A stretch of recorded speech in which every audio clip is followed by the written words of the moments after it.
Olá, nono ano, uma ótima tarde. Eu sou a professora Janaína Jardim, esse é o meu sinal. E conosco agora a Áquila e agora a Kátia, né? Então nós estamos aqui com a Kátia. Kátia, tudo bem?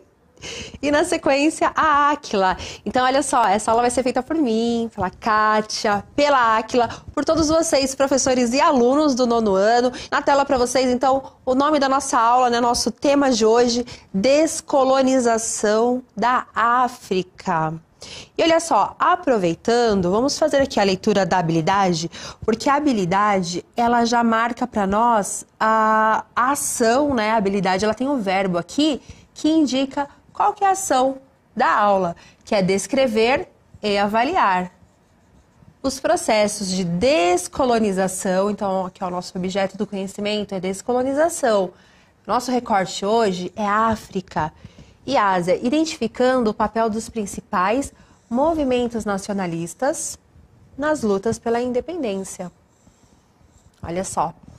E a própria habilidade, ela já traz também a narrativa da nossa aula, né? E qual é o objetivo? Estudaremos os processos de descolonização afroasiáticos decorrentes do imperialismo e do neocolonialismo. Só que no objetivo e na habilidade, né, nós já temos, assim, praticamente a narrativa da aula, né? Eu vou colocar para vocês aqui uma contextualização. Então, olha só, por volta de 1914, a África se tornou território controlado por franceses, ingleses, portugueses, alemães e belgas.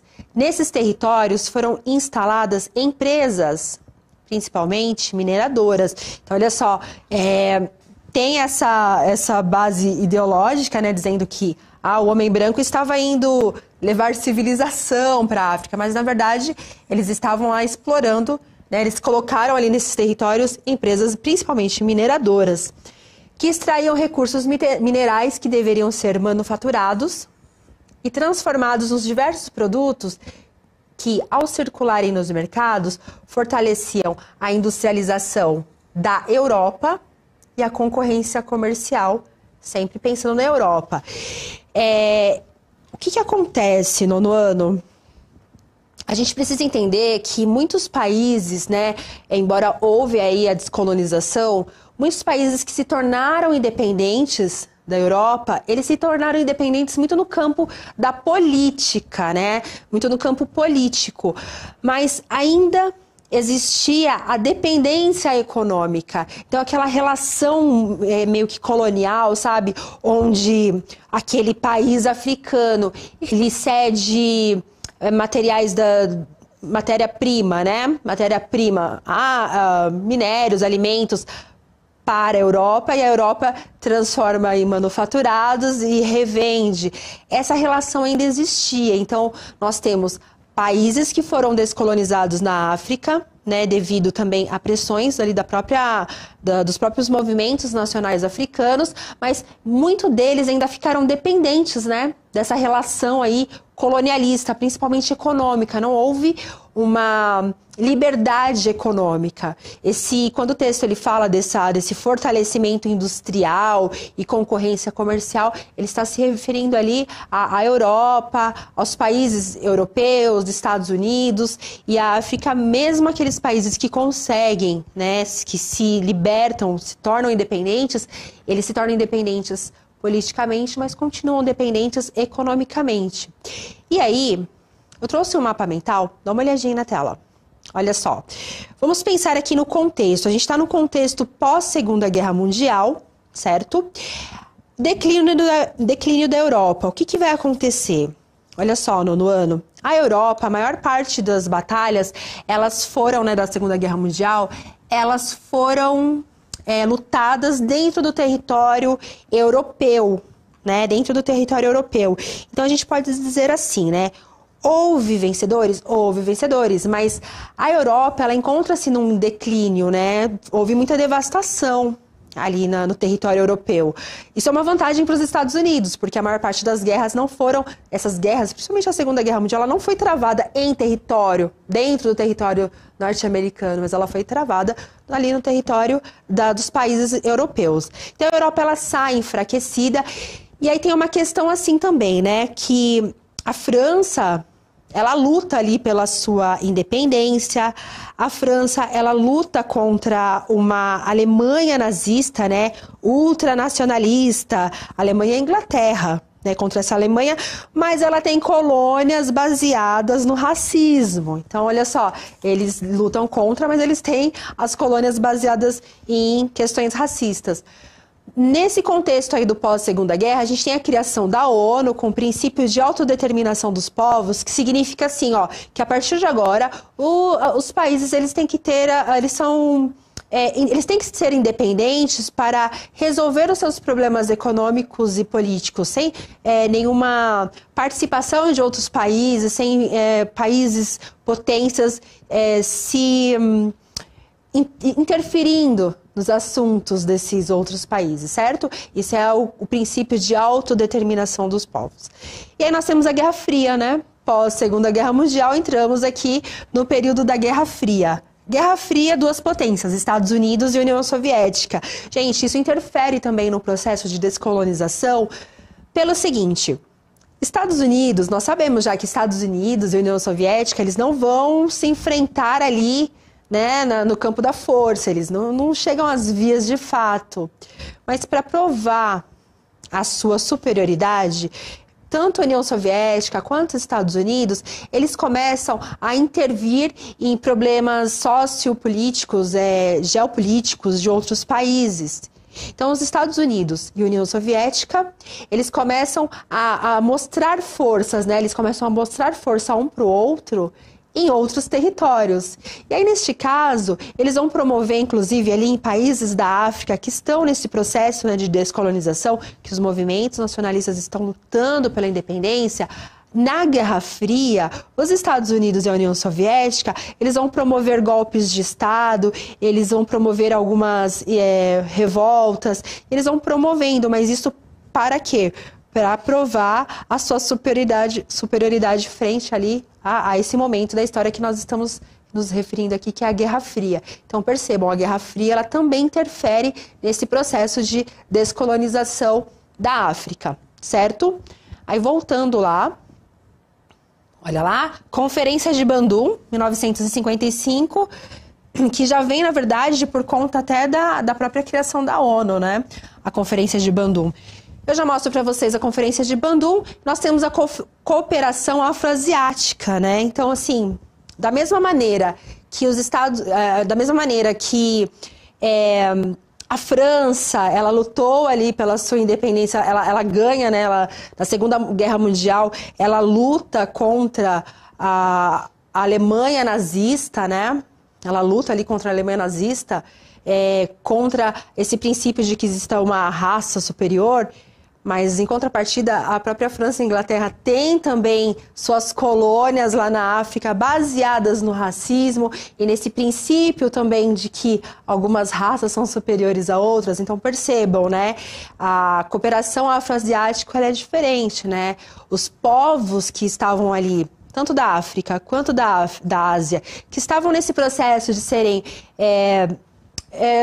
por muito tempo, colônias da Inglaterra, da França, de outras potências, né, de outras potências europeias, esses países eles começam a perceber que eles têm algo em comum, né, que eles são explorados, que eles são, na verdade, muitas vezes utilizados ali para resolver questões políticas de outros países.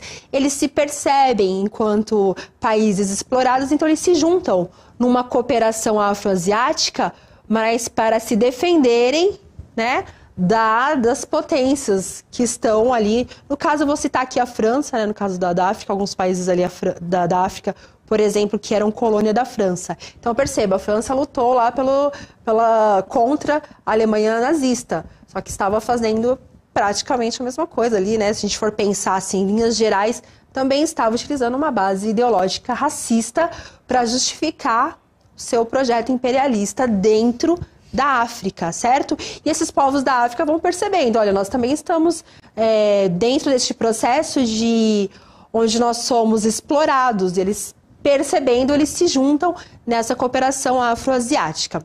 Aí eles lutam contra o quê? Dá uma olhadinha lá na tela. Olha lá. Eles são anticolonialistas.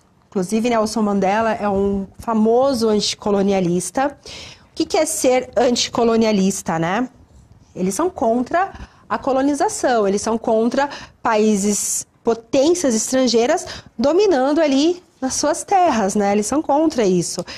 Eles são também antirracismo, porque a gente precisa lembrar que esse processo de colonização da África e da Ásia, ele acontece utilizando uma base argumentativa racista, né?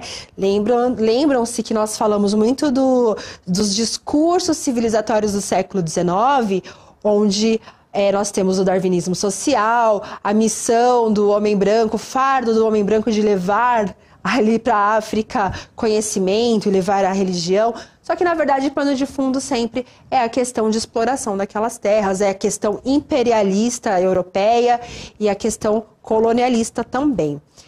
E aí, agora sim eu vou mostrar para vocês, né, os 10 princípios da Conferência de Bandung.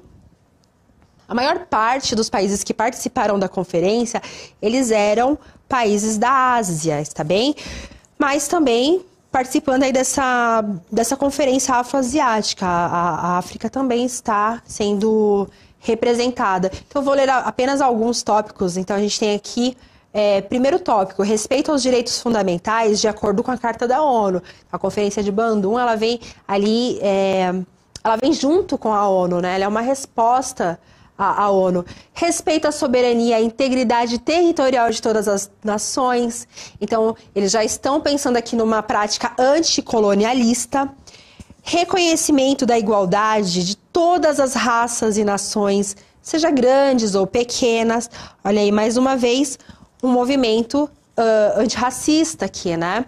E aí eu vou deixar para que vocês terminem a leitura, mas é muito importante dizer aqui que no último, né, lá no 10, respeito pela justiça e obrigações internacionais.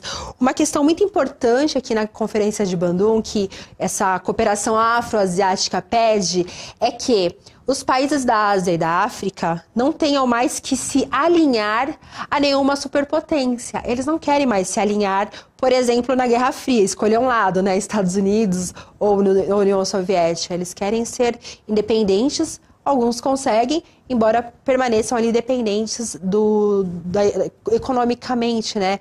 Nós não tivemos ali um grande crescimento industrial na África. Dá uma olhadinha na tela. Vamos pensar aí alguns processos de independência e descolonização. Começa esse processo ali da década de 40, né? Nós temos aqui dois mapas em ordem cronológica mostrando os países que foram se tornando independentes. Está bem?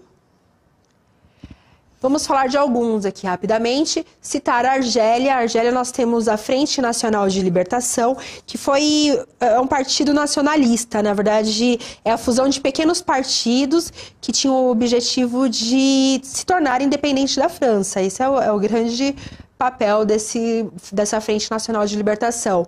Aconteceu ali por guerras de guerrilhas. Nós temos a Batalha de Argel e o Tratado de Évian. Na sequência, Angola, então eu vou mostrar para vocês o protagonista, que é o líder Agostinho Neto, que é o primeiro presidente da Angola, e aí a gente precisa revisitar Nelson Mandela, entre outros protagonistas deste momento. Então, professores, é lógico que é um tema que a gente precisa tratar um pouco mais, tem mais assuntos para a gente falar. Eu espero que vocês tenham gostado. O que vocês acharam que não ficou muito legal? Que legal, nós teremos uma aula sobre apartheid, está bem, Márcia? O que vocês acharam que ficou legal, pontuem. O que não ficou, pontuem também, para que a gente possa sempre fazer uma aula melhor. Muito obrigada a todos que estão aqui comigo e tchau, tchau!